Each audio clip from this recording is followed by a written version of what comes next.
Thank you. Appreciate it.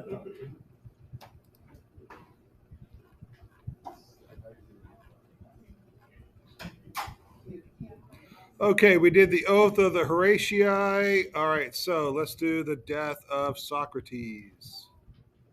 All right, from current slide.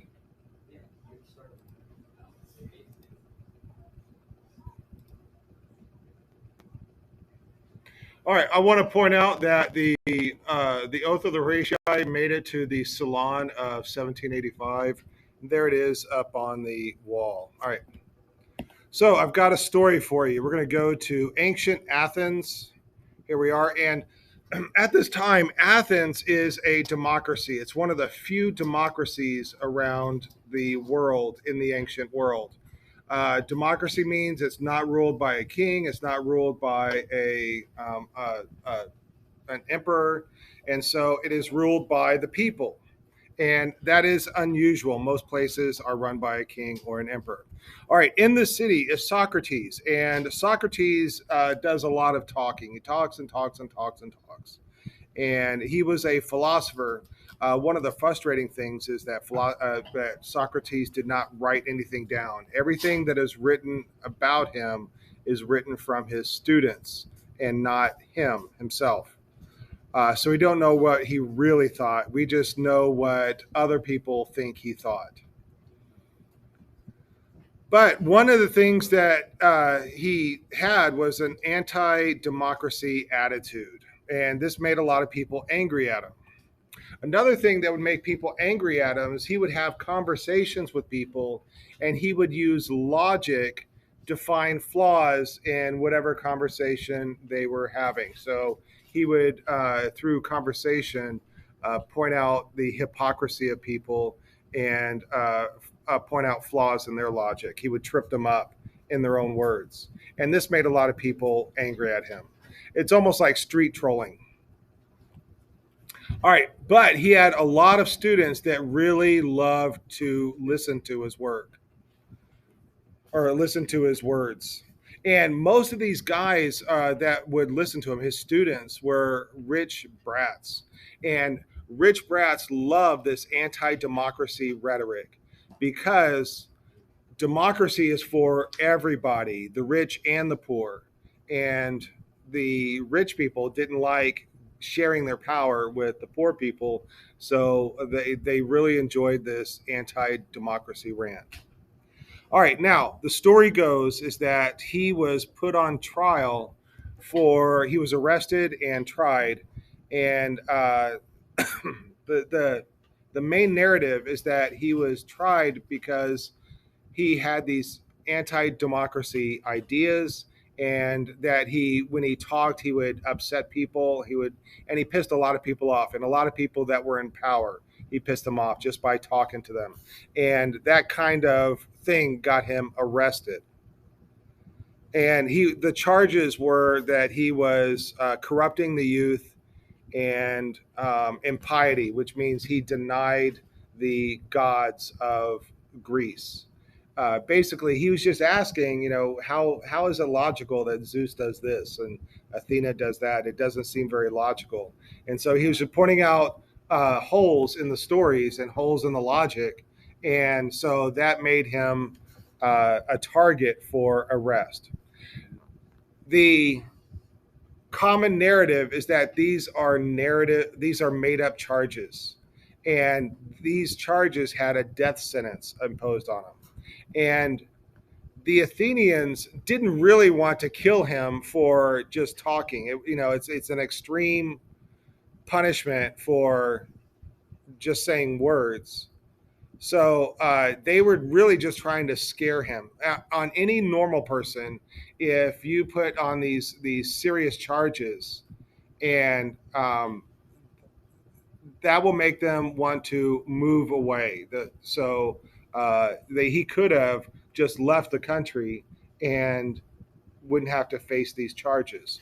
But Socrates was not your ordinary guy. So he thought that, well, he didn't think anything. He knew that he could find holes in that logic and defeat it. Well, anyways, he was sentenced to death because of his words.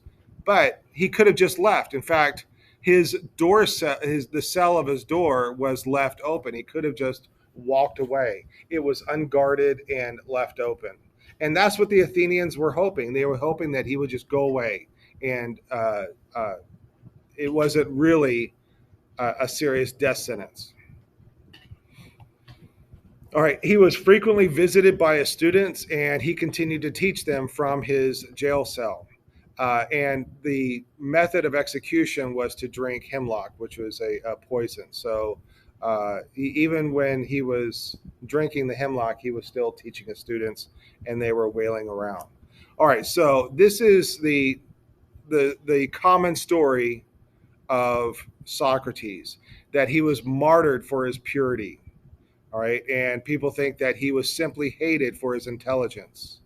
And people thought that the oppressive government crushed his free spirit. And people thought that he posed a threat to a democratic government. So this is the common narrative, that he died for no good reason, and he could have just walked away from it. However, this is the narrative that was written by one of his own students who loved him, who showed him in a positive light. Remember, I talked about bias in history when we read that Vasari, and you saw the bias that was in that. All right, so these historians that are writing, thousands of years ago, are very biased. They haven't. Um, uh, they're not like modern historians who try to be unbiased. All right, but there is another narrative to the story. So he talks this anti-democracy talk, and his students listen. But some of his students go on to do terrible things based on this anti-democracy rants. And three of them joined a group called the 30 Tyrants. And the 30 Tyrants overthrew the democracy of Greece during the Peloponnesian War, and they instilled a collaborationist regime supported by Sparta, Athens' enemy at the time. The 30 Tyrants' government was an oligarchy dominated by aristocrats, and they were very bloodthirsty. In this brief period of power, it lasted about a year, the regime carried out a deadly purge against the democratic supporters, which, with an estimated 5% of Athenian citizens, were murdered. Others had their property confiscated and were forced to flee into exile. So, to put that in a modern context, picture America, if America, 1%, led by radical devotees of Ayn Rand, carried a coup backed by China or Russia and overthrew the US government. Then they installed a radical libertarian government and rolled rights back to the days when only propertied upper class got to vote. To cow the population into submission, they then sent out death squads that killed about 16 million Americans, about 5% of the 2022 population. So that's kind of what was happening in Greece at this time. Uh, but that only lasted a year. A popular uprising of the people rose up and took them out. And but this is all happening when Socrates is alive, and this is why he was sentenced. Not because he just talked too much, but because these students of his went on to do very terrible things. So, to put that in the modern context, imagine if Americans rose up and revolt to overthrow the radical libertarian regime of Ayn Rand devotees that had slaughtered 16 million of their fellow citizens and then restored democracy. If Ayn Rand was still alive, even if she had not personally killed anybody, she would probably not fare well. So, so this is why he was really arrested, according to the second narrative, that he was actually a danger um, um, to Athens. All right, so now let's take a look at the death of Socrates by David.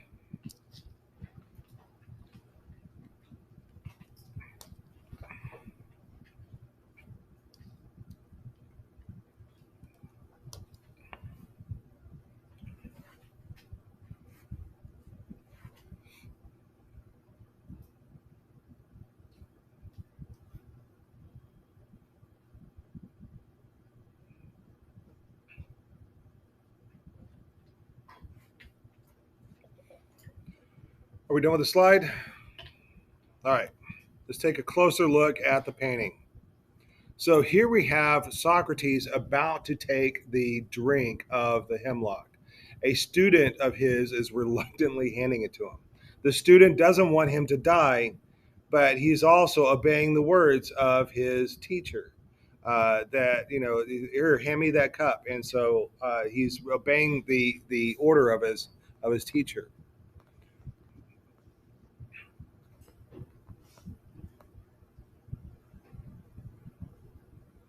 All right, so and then, like I said, he is in this jail cell. It is unguarded. The door is open.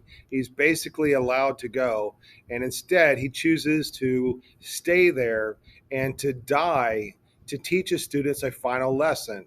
Death is not to be feared. In fact, that was his final lesson that he was teaching as he is drinking the hemlock. And the message is that he is sacrificing for a bigger ideal, which is why David is using Socrates as a subject for a painting. This is a revolutionary painting. This is anti-Rococo. That he is, it's a bigger idea rather than just people falling in love and getting it on. He is dying for a higher ideal, and that is very revolutionary. And it's a commitment to an abstract ideal. And he has been discussing the immortality of the soul at this point.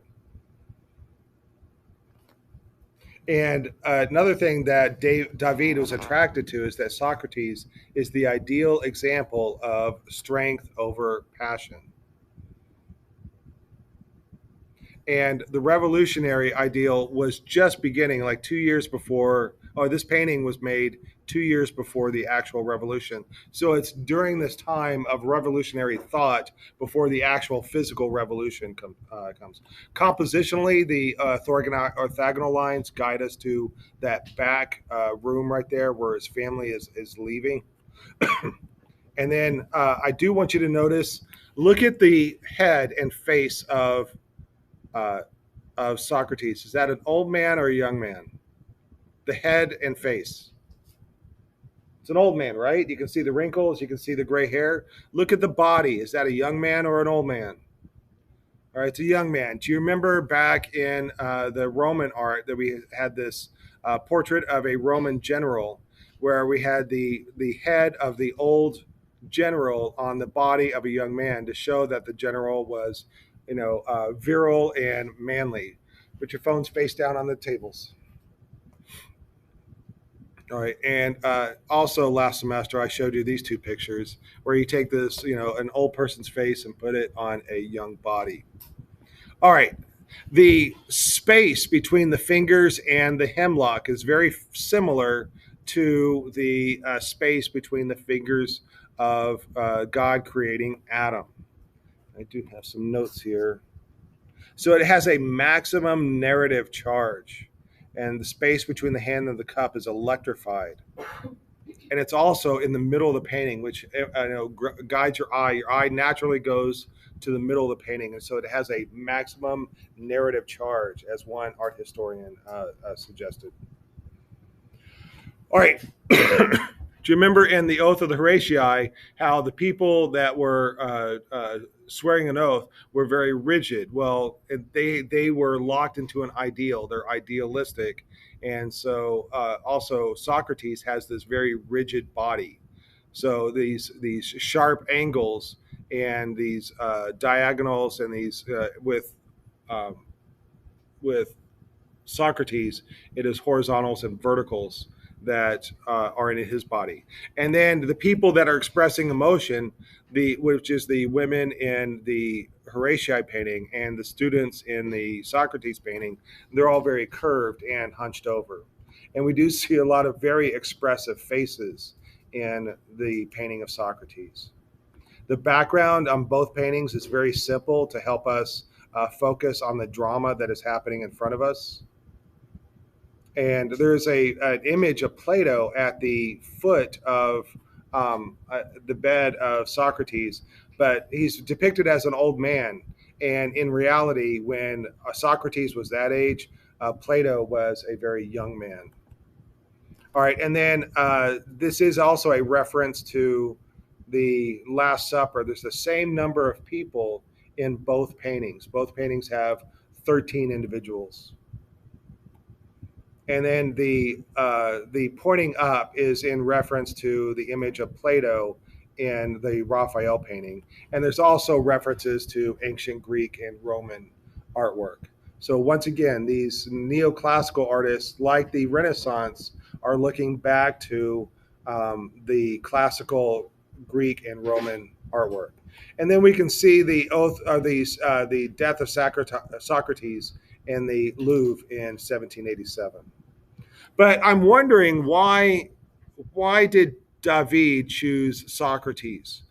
One reason is that David was pro democracy. They were against the aristocrats, and Socrates was anti democracy, and he was for the aristocracy.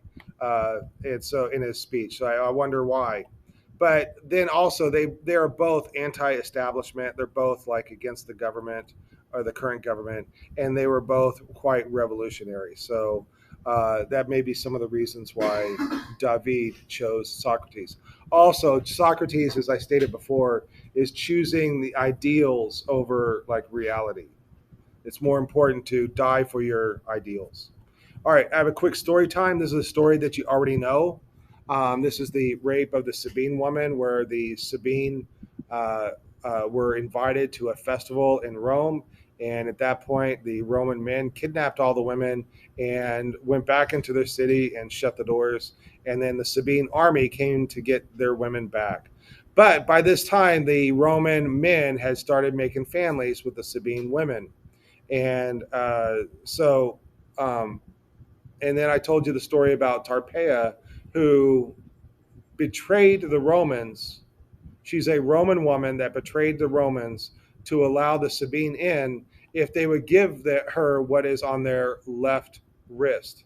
And so when she opened the door for them, they had been wearing their shields on their left wrist for that day. She was wanting the gold bracelets that they were wearing, but they switched the gold bracelets to wear shields on their left wrist, and they smothered her and killed her with the shields and trampled her.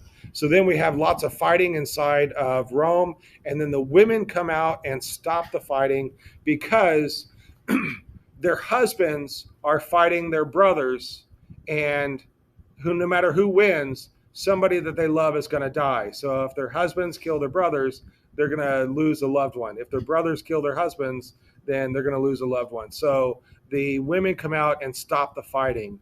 And then this is what causes Alba Longa and Rome to team up and become a bigger Rome. And this is the painting that we are looking at right now by David. And once again, this is neoclassicism. They're looking back to ancient Greece and Rome for their inspiration, for their artworks. And they have these Greek and Roman ideals that are in this imagery in their in the artwork. I could easily see these two main figures on the left and the right being on a Greek vase painting, like a red figure vase painting. Anyways, we have Romulus, which is her husband, and her father are about to fight. One of them's going to die. She doesn't want her father to die. She doesn't want her husband to die.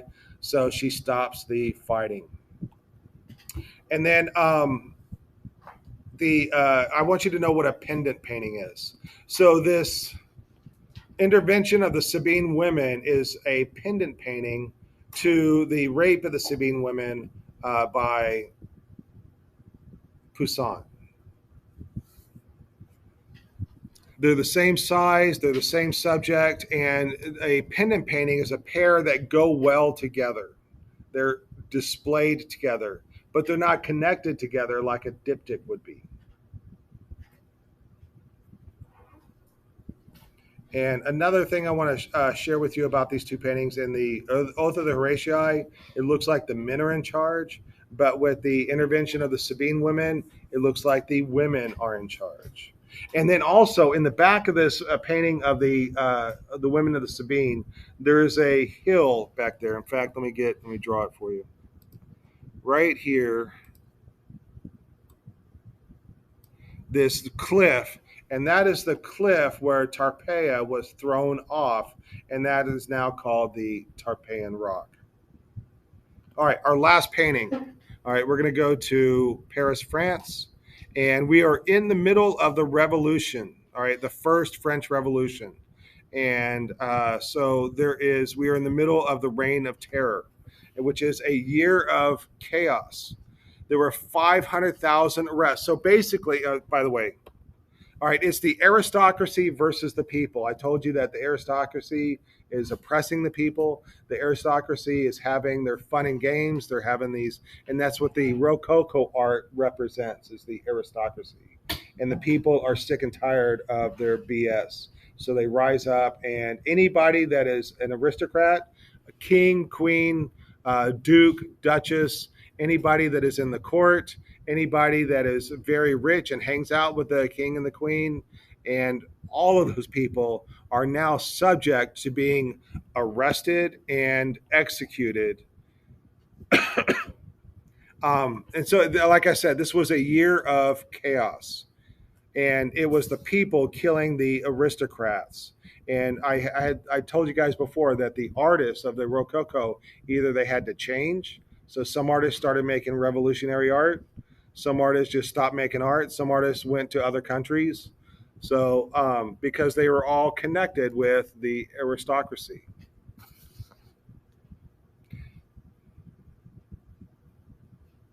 And in this time, there's so much arrest and so many uh, executions. They were uh, there was a lot of people. It was a very paranoid time. Like if you were not with the revolution, then you were subject to being arrested and executed. It's a crime of thought rather than a crime of deed. So if you didn't truly believe in the revolution, you could have been arrested and executed. And lots of innocent people were arrested. Lots of innocent people were killed. And there's this number of 17,000 executions. This is just the Reign of Terror. This is the 1 year where it got really bad. During the whole revolution, there was many more executions.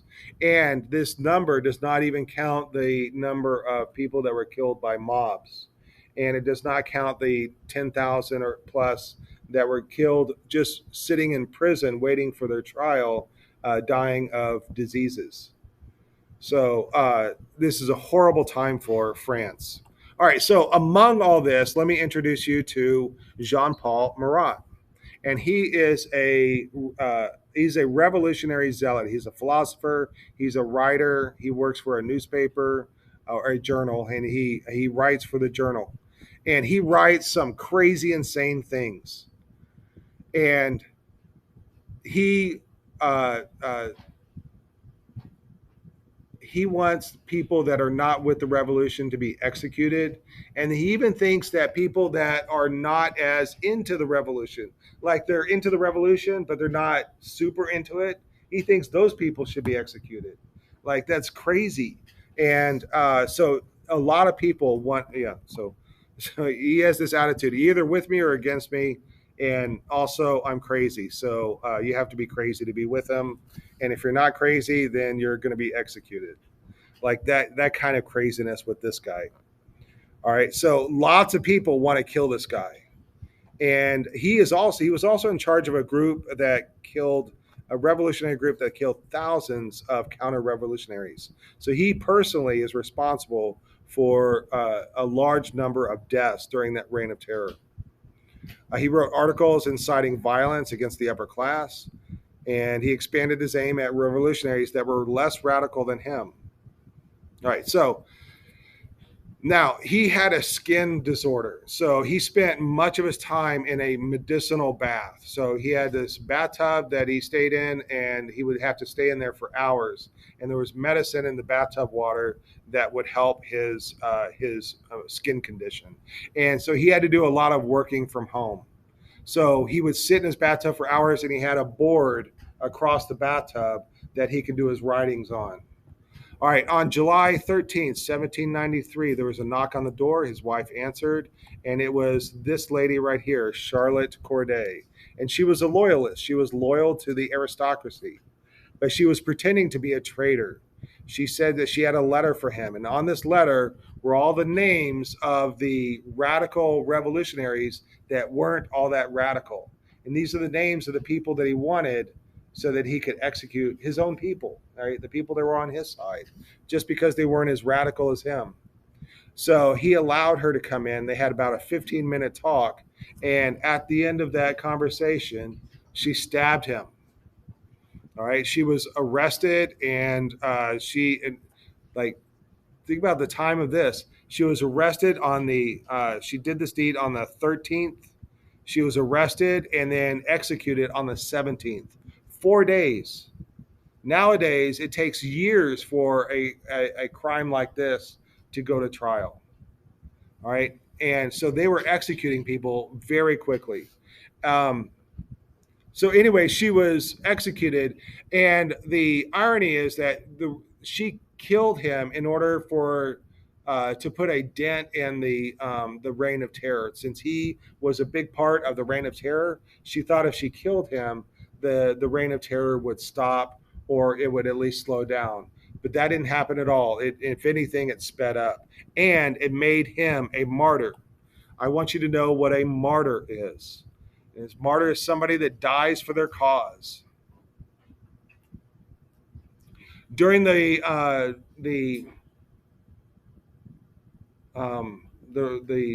medieval time, the last semester, we saw a lot of martyrs on the churches.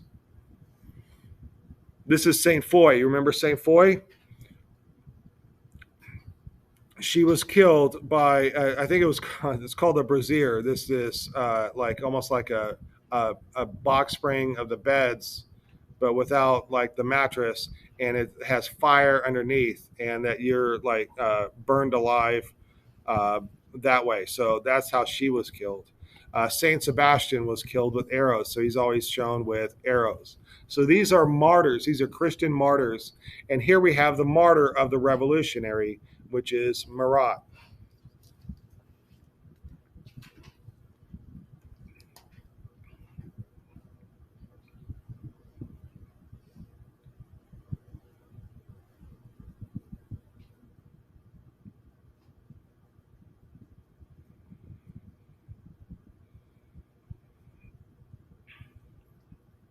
One of my favorite paintings by David. It is, and it's just so revolutionary that, not revolutionary that it's anything new or different, but it is part of the revolution, and it is, it's definitely a heroic painting. It shows this he was a hero of the revolution. Remember that David is part of the revolution, and that Marat was a hero to him. And I do want you to know, will be a question on the test. What is written on this piece of paper? And on the test, the answer is the names of the traitors. Right? But this has been translated. That says Marie and Charlotte Corday to Citizen Marat. Given I am unhappy, I have a right to your help. But she's given him the names of the traitors.